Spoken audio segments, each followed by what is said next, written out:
Structure geeks, ready for another explainer? Today we're taking a serious technical deep dive into the absolute beating heart of our global digital infrastructure, the modern hyperscale data center.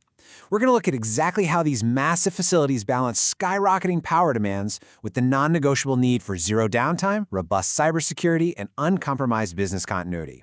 If you're an engineer, a facility manager, or a consultant trying to navigate the era of artificial intelligence, understanding the incredibly complex interplay of these building systems is absolutely crucial. So, let's get into it. When most people see a pristine, blue-lit server aisle like this one, they just see a computer room. But to you and me, to a mechanical or electrical engineer, this isn't just an IT closet. It is a massive industrial energy conversion machine. Electricity goes in, incredibly dense computing work gets done, and a massive amount of heat comes out.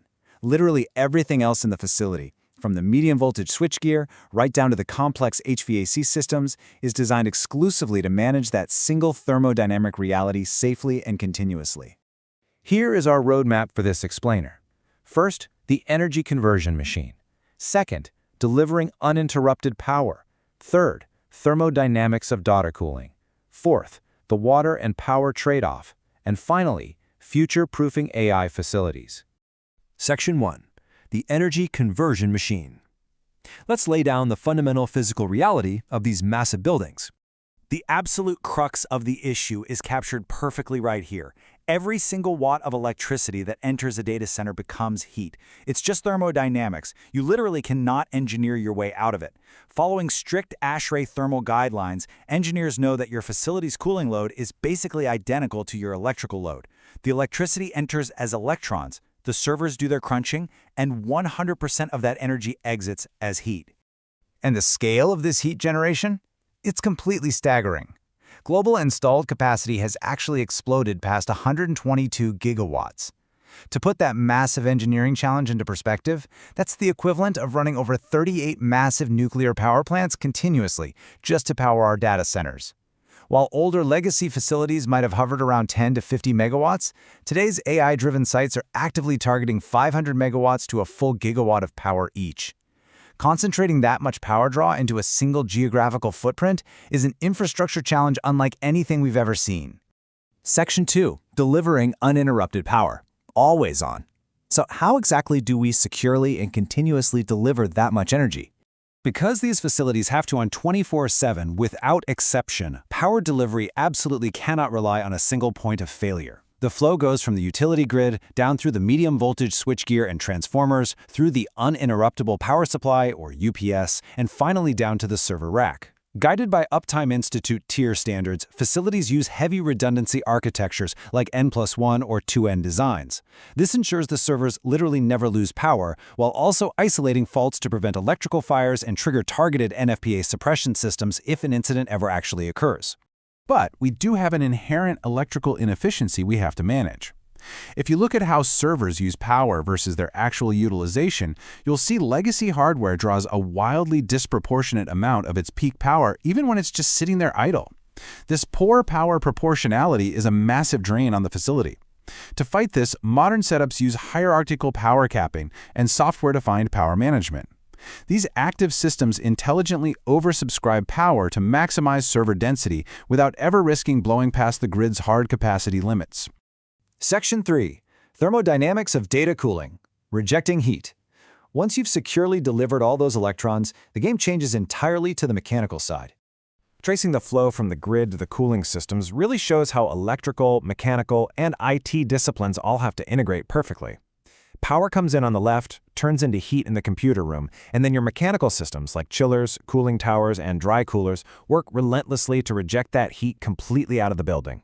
And keep in mind, cooling here is absolutely not about human comfort. It's strictly about equipment survival and preventing catastrophic thermal runaway. If the cooling systems stop, you literally have minutes before the equipment shuts down to prevent irreversible melting. So how do we measure how well we're doing this? The industry relies on a vital KPI called Power Usage Effectiveness, or PUE. It's simply the ratio of a facility's total power consumption compared to the power used strictly by the computing equipment itself. A perfect, theoretically impossible PUE would be exactly 1.0. But over the last decade, thanks to rigorous CFD airflow analysis, hot aisle containment, continuous IoT monitoring, and hyper-optimized HVAC design, engineers have actually managed to drive the average PUE from around 1.25 down to roughly 1.10 in the absolute best hyperscale facilities. Section 4. The water and power trade-off. The physical limits. Hitting those aggressive efficiency numbers reveals a pretty harsh reality. Every data center design has to eventually hit one of two unyielding physical walls. Check out this trade-off. On one side, evaporative cooling uses hardly any electricity, but it chugs huge amounts of water and it's strictly limited by the local wet bulb temperature.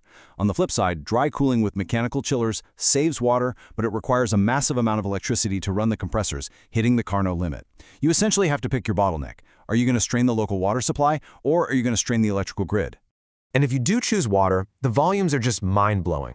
A single 500 megawatt data center can easily use around 3.2 million gallons of water every single day just for evaporative cooling. And here is the really sobering reality check.